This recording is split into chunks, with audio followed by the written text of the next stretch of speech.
انہوں نے مجھے بتایا کہ تجھے کیسے ہم نے قابو میں کیا ہے، تیری امی شامل تھی، وہاں کا مقامی پادری شامل تھا، یہ تھا وہ تھا، لیکن تب تک میں پختہ ہو گیا۔ کئی ملکوں میں گئے، جس میں ہم جرمنی میں تو پہلے پڑھے، پھر آسٹریلیا میں پڑھنے کے لیے گیا، ہالینڈ گیا، اور سنگاپور میں بھی رہا، اور کوریا میں بھی گیا، یہاں بھی ہم نے تعلیم حاصل کی۔ یہ مختلف تعلیمات تھیں۔ تو یہ کر کے جب ہم واپس آئے، مجھے میرے سسر ملے اور انہوں نے کہا کہ مجھے بڑی خوشی ہوئی کہ تم نے ہر جگہ سے تعلیم بڑے اچھے طریقے سے حاصل کر لی ہے، اب تمہیں ایک مشن دیا جائے گا۔ وہ ہر سال ایک بڑے اجلاس ہوتے ہیں باہر مشنریوں کے، اس میں مختلف مشنز لائے جاتے ہیں۔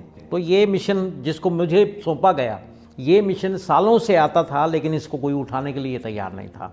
تمہارا انتخاب اس لیے ہوا ہے کہ تم کیونکہ مسلمانوں کے بالکل درمیان میں رہے ہو، مسلمانوں کی سوچ سے واقف ہو کے ان کے بیچ میں رہے ہو، اس لیے تم اس کام کے لیے بہترین انتخاب ہو ہمارا۔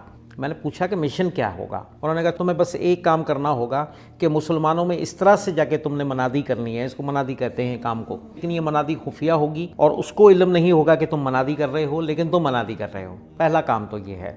ہم ان کو عیسائی نہیں بنانا چاہتے، ہمارا کام ہی نہیں ہے۔ ہمیں ضرورت ہے اس بات کی کہ ان کو اسلام سے ہٹا دیا جائے، مسلمان وہ بنا دیے جائیں جن کا اللہ سے دور کا بھی کوئی تعلق نہ ہو، بس ہمیں صرف اتنا کرنا ہے۔ اب اس کے لیے تم نے تیاری کرنی ہے، تم نے اپنا دماغ استعمال کرنا ہے۔ میں نے بہت سوچا،